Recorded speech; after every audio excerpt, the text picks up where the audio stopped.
সম্মানিত দিনী ভাই ও বোন, আজকে চারটি আমলের বিষয়ে কথা বলবো। যে চারটি আমল অত্যন্ত সহজ এবং ছোট। এই চারটি আমলের মধ্য থেকে কোনো একটি আমল যদি আল্লাহর কোনো বান্দা অথবা কোনো বান্দি করতে পারে, তাহলে মহান আল্লাহ পাক ইজ্জত অল জালাল ওই ব্যক্তির জীবনের সমস্ত গুনাহকে মাফ করে দিবেন। ওই ব্যক্তি যত বড়ই পাপিষ্ঠ হোক না কেন, যত বড় গুনাহগার হোক না কেন, তার গুনাহের পরিমাণ যদি সমুদ্রের ফেনার চাইতেও বেশি হয়, তবুও মহান আল্লাহ পাক ইজ্জত অল জালাল ওই ব্যক্তির এই সমুদ্রের ফেনা পরিমাণ গুনাহকেও মাফ করে দিবেন। শুধু তাই নয়, ওই ব্যক্তি যদি জেনাকারীও হয়, তবু আল্লাহ তাআলা তার জেনার গুনাহকে মাফ করে দিবেন।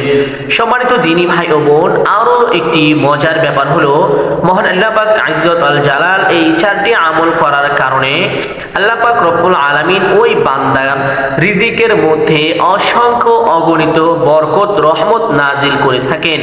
শুধু তাই নয়, ওই ব্যক্তি যদি অভাবগ্রস্ত হন, আল্লাহ তার অভাবকে দূর করে দিবেন এবং আল্লাহ পাক রব্বুল আলামিন তার বাড়িঘর, ব্যবসা বাণিজ্য এবং তার থেকে সমস্ত বিপদ আপদ বালা মুসিবতকে উঠিয়ে নেন। সুবহানাল্লাহ। চারটি আমলের মধ্য থেকে সর্বপ্রথম যে আমলটি, সেটি হলো সুবহানাল্লাহি ওয়া বিহামদিহি, সুবহানাল্লাহি ওয়া বিহামদিহি, সুবহানাল্লাহি ওয়া বিহামদিহি। এই মধুর ছোট্ট একটি নাম যেই ব্যক্তি প্রত্যেক দিন 100 বার জপতে পারবে, মহান আল্লাহ পাক ইজ্জত আল জালাল ওই ব্যক্তির জীবনের সমস্ত গুনাহকে মাফ করে দিয়ে ওই ব্যক্তিকে মাসুম নিষ্পাপ বানিয়ে দিবেন। শুধু তাই নয়, ওই ব্যক্তির রিজিকের মধ্যে মহান আল্লাহ পাক ইজ্জত আল জালাল অসংখ্য অগণিত রহমত বরকত নাজিল করবেন এবং তার থেকে সমস্ত বিপদ আপদ বালা মুসিবতকে আল্লাহ তাআলা দূর করে দিবেন। সুবহানাল্লাহ। সম্মানিত দিনী ভাই ও বোনেরা, এখন আমরা দ্বিতীয় আমলটির বিষয়ে জানবো ইনশাআল্লাহ। প্রথম আমলের চাইতে দ্বিতীয় আমলটি আরো অনেক বেশি গুরুত্বপূর্ণ এবং ফজিলতপূর্ণ। তৃতীয় আমলটি সহিহ বুখারীর সর্বশেষ হাদিস। নবী করিম সাল্লাল্লাহু আলাইহি ওয়াসাল্লাম বলেন, কালিমাতানে হাবিবাতানে ইলার রহমান খফিফাতানে আলাল লিসান সাকিলাতানে ফিল মিজান। অর্থ হলো, আল্লাহ পাক রব্বুল ইজ্জত আল জালালের কাছে দুটি বাক্য সবচাইতে প্রিয় এবং জবানে উচ্চারণ করতে সবচাইতে সহজ, মিজানের পাল্লায় অত্যন্ত ভারী। সেই কালিমাটা কি? সুবহানাল্লাহি ওয়া বিহামদিহি, সুবহানাল্লাহিল আযীম।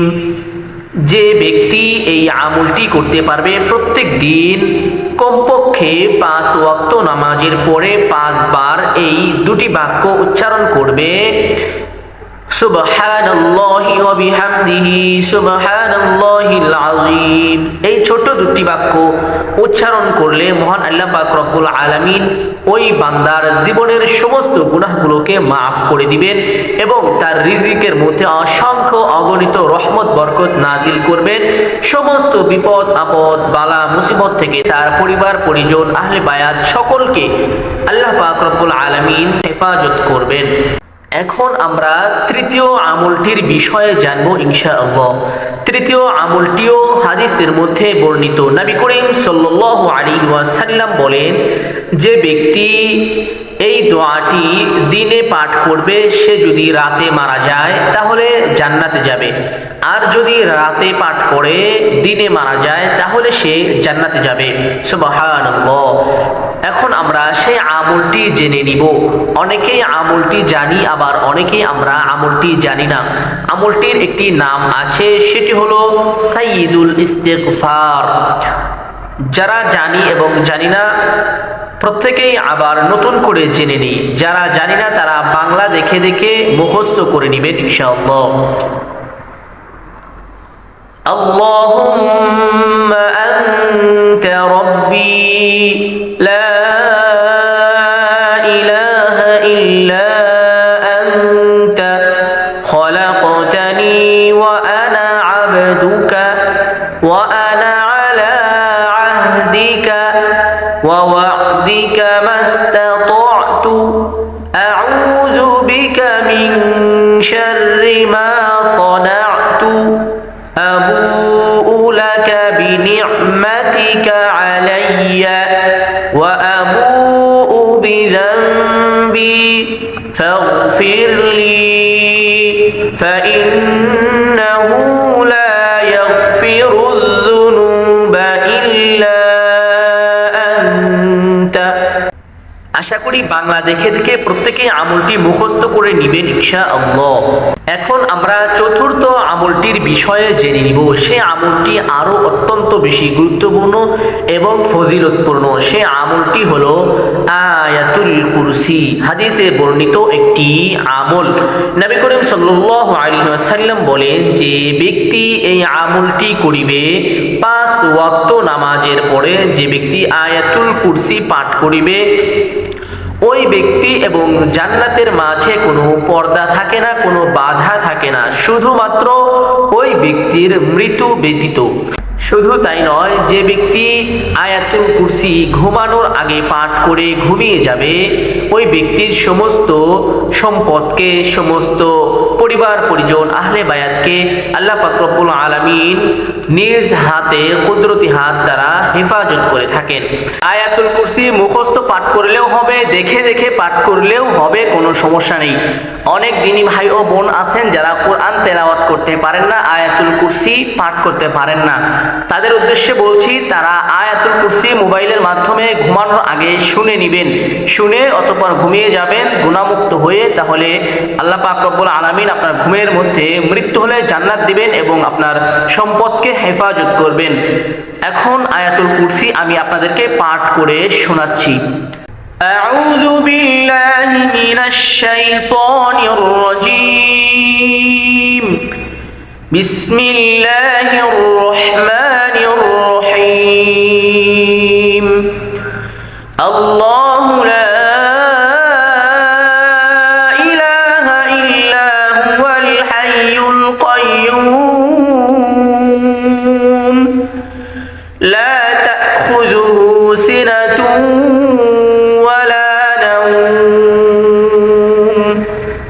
له ما في السماوات وما في الأرض من ذا الذي يشفع عنده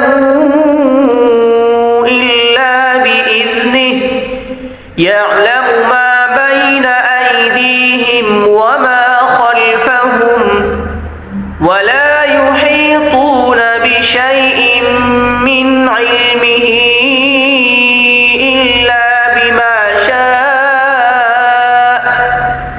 وسع كرسيه السماوات والأرض ولا يؤوده حفظهما وهو العلي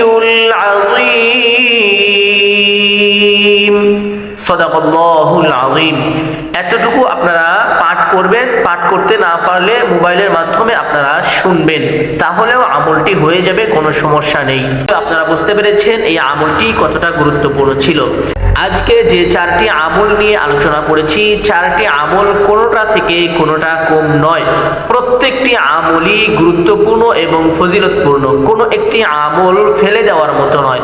অতএব আমরা প্রত্যেকেই চেষ্টা করব এই 4টি আমল প্রত্যেক দিন করার। 4টি আমলের মধ্য থেকে একটি আমল যদি কবুল না হয় তাহলে আরো 3টি আমল কবুল হবে, 3টি আমল যদি কবুল না হয় তাহলে একটি আমল তো কবুল হবেই।